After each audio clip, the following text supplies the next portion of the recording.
வணக்கம். நான் உங்கள் 5ஆம் தலைமுறை ஜோதிடர் ராம்குமார் ராஜேந்திரன். இன்னைக்கு நம்ம பார்க்க போகிற தலைப்பு மகர ராசி அன்பர்களுக்கு உங்களுடைய ராசிக்கு 6 மற்றும் 7ஆம் வீட்டில் நடைபெறவிருக்கும் செவ்வாய் பகவானுடைய வக்ரம் மற்றும் பயிற்சி கடகம் மற்றும் மிதுன ராசியில் நடைபெறவிருக்கும் இந்த நிகழ்வானது சுமார் 7.5 மாத காலகட்டங்கள் நடைபெறவிருக்குங்க. இந்த நிகழ்வு காலகட்டங்கள் அப்படின்னு பார்த்தீங்கன்னா செவ்வாய் பகவான் ஆல்ரெடி கடக ராசியில் பயிற்சி அடைஞ்சிட்டாருங்க. இந்த பயிற்சி வந்து பார்த்திங்கன்னா 20/10/2024 முதல் 4/12/2024 வரை நடைபெற்றுட்ருக்குங்க. ஸோ இந்த காலகட்டங்களில் இந்த கடக ராசியில் செவ்வாய் பகவானுடைய வக்ர நிலை அப்படிங்கிறது ஒன்று நடக்குது. இந்த நிகழ்வு பார்த்திங்கன்னா 7/12/2024 முதல் 21/1/2025 வரை கடக ராசியில், அதாவது இந்த நீச்ச கிரகம் என்று அழைக்கக்கூடிய செவ்வாய் பகவான் கடக ராசியில் வக்ர நிலையை அடைகிறாரு. அந்த வக்ர நிலையிலிருந்து மீண்டும் மிதுன ராசிக்கே பயிற்சி அதாவது பின்னோக்கி செல்லக்கூடிய ஒரு கிரக அடைவுகள். இந்த நிகழ்வு அப்படின்னு மிதுன ராசிக்கு அடையக்கூடிய நிகழ்வுகள் அப்படின்னு பார்த்தீங்கன்னா 21/1/2025 முதல் 3/4/2025 வரை நடைபெறவிருக்கு. பிறகு மிதுன ராசியிலிருந்து மீண்டும் கடக ராசிக்கே பயிற்சி அடைகிறாருங்க. இந்த காலகட்டங்கள் அப்படின்னு பார்த்தீங்கன்னா 3/4/2025 முதல் 7/6/2025 வரை சுமார் 7.5 மாத காலகட்டங்களுக்கு இந்த நிகழ்வானது நடைபெற போகுது. செவ்வாய் பகவான் ஒருவருக்கு அறிவு, ஆற்றல், திறன், சிந்தனை, விடாமுயற்சி, வீரம் மற்றும் விவேகத்தை கொடுக்கக்கூடிய ஒரு கிரகம். நிலம் சம்பந்தப்பட்ட கிரகம், கட்டிடம் சம்பந்தப்பட்ட ஒரு அனுகூலத்தை கொடுக்கக்கூடியவர், ரத்தம் மற்றும் சகோதர காரகன் என்று அழைக்கக்கூடிய இந்த செவ்வாய் பகவான். இந்த செவ்வாய் பகவான் மகர ராசி அன்பர்களுக்கு இந்த நிகழ்வு காலகட்டங்களில் எந்த விதமான அற்புதமான பலன்கள் மற்றும் சிறப்பு விதமான சில நிகழ்வுகளை கொடுக்க போகிறார் அப்படிங்கிறத தெளிவாகவும் துல்லியமாகவும் இந்த காணொலியில் பார்க்கலாங்க. நம்ம சேனலை ஃபஸ்ட் டைம் பார்க்குறவங்களாம் அதை சப்ஸ்கிரைப் பண்ணிக்கோங்க, பெல் பட்டனை கிளிக் பண்ணி ஆல் அப்படிங்கிற ஆப்ஷன் கொடுத்துக்கோங்க. ஸோ மகர ராசிக்கு இந்த நிகழ்வானது 6 மற்றும் 7ஆம் வீட்டில், அதாவது நோய் மற்றும் எதிரிகள் ஸ்தானம், அதே போல் இந்த கலஸ்தர ஸ்தானம் என்று அழைக்கக்கூடிய மனைவி, தொழில், கூட்டாளிகள், நட்பு ஸ்தானத்தில் இந்த நிகழ்வுகள் நடைபெறவிருக்குங்க. ஸோ சனி பகவானை அதிபதியாக கொண்ட மகர ராசி அன்பர்கள் எந்த ஒரு விஷயத்தையும் வைராகிய குணத்தோடு செய்து காட்டக்கூடிய ஒரு நபர்கள், புன்னகை சிந்து முகத்தோடு செயல்படக்கூடிய ஒரு நபர்கள். பார்த்தாவே ஓகேங்க, எல்லா விஷயத்தையும் எப்போவுமே ஒரே மாதிரி இருக்காங்க, எந்த சூழ்நிலையிலும் தன்னுடைய நிலை தடுமாறாமல் இருக்கக்கூடிய ஒரு நபர்கள் அப்படின்னா இந்த மகர ராசிக்காரர்கள். மற்றவங்களோட பார்வையில் எப்போவுமே இப்படி தான் இருப்பீங்க. ஸோ எல்லா விஷயத்தையும் மற்றவர்கள் போற்றும் குணத்தோடு இருக்கக்கூடிய ஒரு நபர்கள், சோதனைகளை சாதனைகளாக மாற்றக்கூடிய திறன் படைத்தவர்கள், அவமானத்தையே அனுபவங்களாக மாற்றக்கூடிய ஒரு சிந்தனை, முற்போக்கு சிந்தனை கொண்டவர்கள் அப்படின்னே சொல்லலாங்க. எந்த விஷயத்திலுமே ரொம்ப சாதிக்கணும், நம்மளுடைய வாழ்க்கையில் எல்லா விதமான வெற்றிகள் கிடைக்கணும் அப்படின்னு சொல்லி எப்போவுமே அதே எண்ணத்தோடு வாழக்கூடிய ஒரு நபர்கள். இந்த நபர்களுக்கு கடந்த சில காலகட்டங்களாக பார்த்திங்க அப்படின்னா எல்லா விஷயத்திலுமே தேவையில்லாத ஒரு விதமான தடுமாற்றங்கள் அப்படிங்கிறது வந்துகிட்டே இருக்குங்க. நான் ஆரம்பிக்கிறேங்க, எல்லா விஷயத்தையும் கரெக்டாக தான் பண்ணுறேன், ஒரு பார்ட்னர்ஷிப் மூலமாக ஒரு பிஸ்னஸை ஸ்டார்ட் பண்ணுறேன் அப்படின்னு சொன்னால் அந்த பார்ட்னர்ஷிப் பிஸ்னஸில் என்னை நிறைய பேர் ஏமாற்றக்கூடிய ஒரு நிலைக்கு அப்படிங்கிறது தள்ளப்பட்டுட்டேன். ஏன்னா நான் எந்த ஒரு எண்ணம் யாரையுமே கெடுக்கணும்னு எப்போவுமே நினச்சதில்ல, ஆனால் எனக்கு துரோகம் செய்யணும் அப்படிங்கிறது மட்டுமே நினச்சிட்டு இருந்தாங்க. இதனால் என்னென்னா என்னை எந்த விதத்தில் ஏமாற்ற முடியும், என்னை எந்த விதத்தில் லாஸ் பண்ண முடியும் அப்படின்னு தெரிஞ்சு என்னுடைய உழைப்பை மொத்தத்தையும் திருடிட்டு தேவையில்லாத விஷயத்தில் என்னை கெட்ட பேரை வாங்கி கொடுத்து என்னை பெரிய நஷ்டத்துக்கு ஆளாக்கி இன்றைக்கி அந்த தொழிலை நடத்த முடியாத அளவுக்கு சூழ்நிலைகள் ஏற்படுத்திட்டாங்க. இந்த நிலையெல்லாம் மாறாதான்னு நினச்சிங்கன்னா கண்டிப்பாக சொல்கிறேங்க, இந்த வரக்கூடிய காலகட்டங்கள் எந்த பார்ட்னர்ஸ் எல்லாம் உங்களுக்கு எகெயின்ஸ்டாக நடந்துக்கிட்டாங்களோ, யாரெல்லாம் உங்களை ஏமாத்துனாங்களோ, யாரெல்லாம் உங்களை நஷ்டப்படுத்துனாங்களோ அவங்களே உங்களை புரிஞ்சுக்கிட்டு நான் செய்தது தவறு அப்படின்னு ஒத்துக்கொள்ளக்கூடிய ஒரு காலகட்டமாக இருக்க போது, அப்போ நின்று போன உங்கள் தொழிலை மீண்டும் நடத்துவதற்கு, அந்த தொழிலில் ரீஎன்ட்ரி கொடுப்பதற்கான ஒரு வாய்ப்பு அப்படிங்கிறது உருவாகுங்க. புதிய பிஸ்னஸ் ஸ்டார்ட் பண்ணணும் அப்படின்னு நினைக்கிறவங்களுக்கு இந்த காலகட்டங்களில் நல்ல ஒரு சப்போர்ட்டிவான சூழல் அப்படிங்கிறது கண்டிப்பாக உருவாகுங்க. எந்த இடத்துல நீங்கள் விட்டீங்களோ அந்த இடத்துல தான் தேடணும்னு சொல்லுவோம் இல்லைங்களா, அதே போல் தான் எந்த இடத்துல நீங்கள் நிறுத்துறீங்களோ அங்கேருந்தே மறுபடியும் ரீஸ்டார்ட் பண்ணுவீங்க. அந்த பிஸ்னஸில் நல்ல ஒரு லாபகரமான சூழலை கொண்டு போகிறதுக்கான வாய்ப்புகள் அப்படிங்கிறது, எதிரிகளெல்லாம் நண்பர்களாக மாறக்கூடிய ஒரு காலகட்டங்கள், எந்தெந்த விஷயமெல்லாம் பிரச்சனைன்னு நினச்சிங்களோ அதுவே உங்களுக்கு சாதகமாக மாறக்கூடிய ஒரு பொன்னான காலகட்டமாக இருக்க போதுங்க.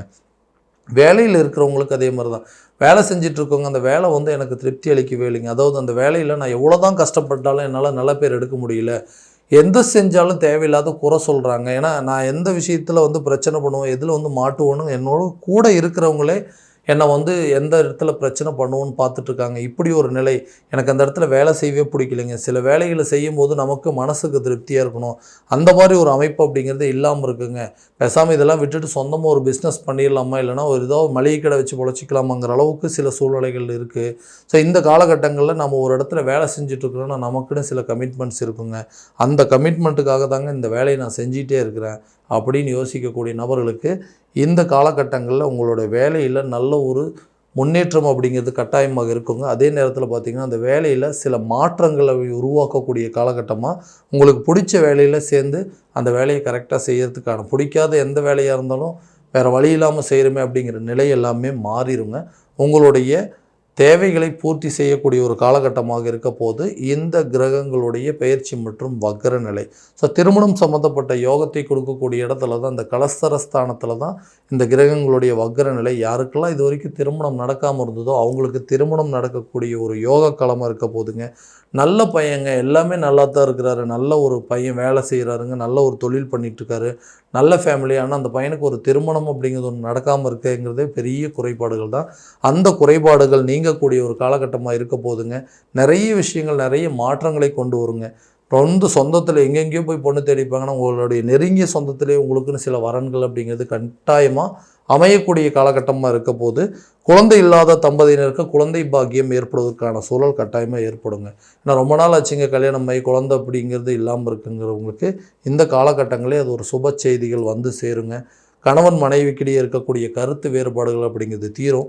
மனைவி கணவனை அனுசரித்து போகிறதுக்கும் கணவன் மனைவி அனுசரித்து போகிறதுக்கான சில சூழல் அப்படிங்கிறது கண்டிப்பாக ஒரு நல்ல யோக காலகட்டமாக இருக்க போது ஒருத்தருக்கு ஒருத்தர் அட்ஜஸ்ட் பண்ணிக்குவீங்க. அதே மாதிரி விட்டு கொடுத்து போகக்கூடிய நிலை, ஒருத்தருக்கு ஒருத்தர் உதவியாக இருப்பீங்க. ஏன்னா இந்த காலகட்டங்களில் ஒருத்தருக்கு அதாவது நமக்கு எந்த ஒரு பலமும் இல்லை அப்படின்னு பண்ணாலும் அட்லீஸ்ட் நமக்கு சப்போர்ட் பண்ணுறதுக்கு கூட ஒரு வாழ்க்கை துணை இருந்து அந்த வாழ்க்கை துணை நமக்கு ஒரு நல்ல விதமான வழிகாட்டியாக இருந்தாங்க அப்படின்னா எல்லா விதமான சக்ஸஸ் அப்படிங்கிறது லைஃப்பில் வரும். ஆனால் யாருமே நம்மளை குறை சொல்லனாலும் பரவாயில்ல, அட்லீஸ்ட் நீ செய்கிறது பரவாயில்ல, உன்னோட விருப்பத்துக்கு செய்யுன்னு சொல்கிறதுக்கு, ஆறுதல் சொல்கிறதுக்கு ஒரு நபர்கள் வேணும். அந்த மாதிரி ஒரு சூழலை உருவாக்குங்க.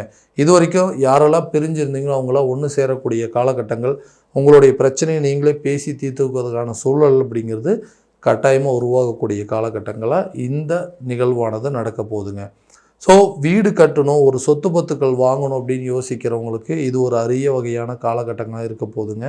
ரொம்ப நாளாக ஒரு வீடு கட்டணும், சொந்தமாக ஒரு வீடு வாங்கணும் அப்படின்னு யோசிக்கிறவங்க, அதே நேரத்தில் நம்ம இருந்தது எல்லாத்தையுமே இழந்துட்டுமே இப்போ புதிய சொத்துக்கள் சேர்க்கைக்கு உண்டான வாய்ப்புகள் இருக்கா, ஒரு கார் வாங்க முடியாதா, ஒரு பைக்கு வாங்க முடியாதா, நமக்குன்னு சொந்தமாக ஒரு இடம் வாங்க முடியாதா, ஏன்னா நிறைய முயற்சி பண்ணிகிட்டே இருக்கு. அந்த முயற்சிகளுக்கு உண்டான தடைகள் எல்லா விஷயமே தன்னோட சொந்த உழைப்பால் உருவாக்கினவங்க இன்றைக்கி இந்த மாதிரி ஒரு விஷயத்தை பண்ணணும்னு நினச்சா அதில் நிறைய தடைகள் வருதுன்னு சொல்லி மனசை கவலைப்படுத்திக்க வேண்டாங்க. இது கட்டாயமாக உங்களுக்கு இது ஒரு நல்ல பொன்னான காலமாக இருக்க போது புதிய சொத்துக்களுக்கு உண்டான சேர்க்கை, வீடு வாங்கிறதுக்கு வீடு கட்டுறதுக்கு உண்டான முயற்சிகள் பலன் கொடுக்குங்க. புதிய வண்டி வாகனங்களுக்கு உண்டான சேர்க்கை கட்டாயமாக ஏற்படும்.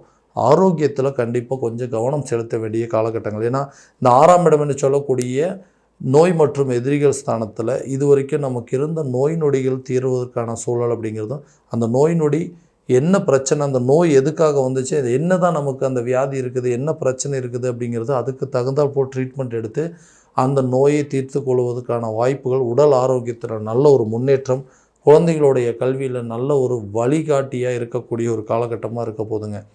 நிறைய விஷயங்கள் நமக்கு இது வரைக்கும் யாரெல்லாம் எதிராக இருந்தாங்களோ அவங்களாம் நமக்கு நண்பர்களாக மாறக்கூடிய ஒரு காலகட்டங்கள். எதிரிகள் உங்களை விட்டு விலகுவாங்க. உங்களை பிடிச்ச பிணி பீட நோய் நொடியெல்லாம் தீரப்போகுதுங்க.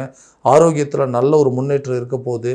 இது வரைக்கும் எந்தெந்த விஷயங்கள்லாம் உங்களுக்கு தடைப்பட்டு இருந்ததோ அந்த விஷயங்கள்லாம் உங்களுக்கு எதிர்மறையாக மாறி அது ஒரு நல்ல பலனை கொடுக்கக்கூடிய ஒரு காலகட்டமாக இருக்க போகுது.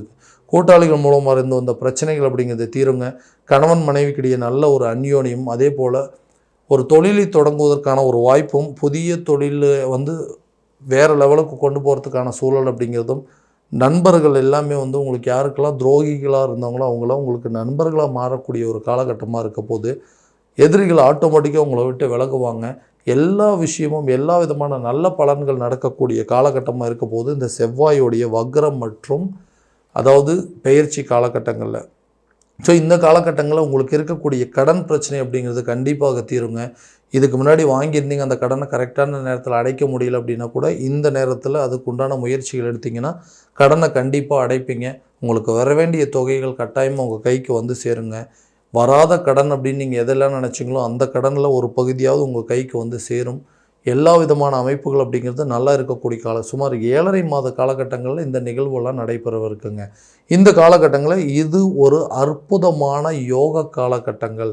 ஸோ இந்த நேரத்தில் நீங்கள் சில முயற்சிகள் எடுத்தீங்க அப்படின்னா கண்டிப்பாக எல்லா விதமான பலன்கள் அப்படிங்கிறது உங்களுக்கு கிடைக்குங்க. ஸோ இது வரைக்கும் நம்ம பார்த்த பலன்கள் எல்லாமே பார்த்தாங்கன்னா கோச்சார ரீதியான பலன்கள் தான். இந்த பலன்கள் உங்களுக்கு நடக்குமா அப்படின்னா உங்களுடைய சுய ஜாதகத்தை முறையான விதத்தில் தெரிஞ்சுக்கிட்டிங்கன்னா அதற்குண்டானபடி ஒவ்வொரு முயற்சிகள், ஸோ திருமண யோகமோ, குழந்தை பாக்கியத்திற்குண்டான பாக்கியமோ, அல்லது சொத்து பத்துக்கள் சேர்க்கைக்குண்டான யோகம் இருக்குதா, கணவன் மனைவி சேர்ந்து வாழ முடியுமா, அல்லது வந்து தொழில் தொடங்க முடியுமா, வேலைக்கு போக முடியுமா, வெளிநாடு சம்மந்தப்பட்ட யோகம் இருக்கா அப்படிங்கிறது எல்லாத்தையும் கரெக்டான விதத்தில் தெரிஞ்சுக்கிட்டு அதற்குண்டானபடி ஒவ்வொரு முயற்சி எடுத்திங்கன்னா நிறைய வெற்றிகள் அப்படிங்கிறது கண்டிப்பாக உங்களுக்கு கிடைக்குங்க. ஸோ உங்களுடைய ஜாதகம் எங்கிட்ட பார்க்கணும் அப்படின்னு விருப்பப்பட்டீங்கன்னா கீழே தெரியுற நம்பருக்கு காண்டாக்ட் பண்ணி அப்பாயின்மெண்ட் ஃபிக்ஸ் பண்ணிக்கோங்க. அப்படி இல்லையா உங்களுடைய ஜாதகத்தை வாட்ஸ்அப் மூலமாக அனுப்பிச்சு வச்சிங்க அப்படின்னா தெளிவான முறையில் கணிச்சு துல்லியமான பலன்கள் அப்படிங்கிறது உங்களுக்கு தெரியப்படுத்தப்படுங்க. மீண்டும் அடுத்த காணொலியில் உங்களை சந்திக்கும் வரை உங்களிடமிருந்து விடைபெறுவது உங்கள் ராம்குமார் ராஜேந்திரன். நன்றி.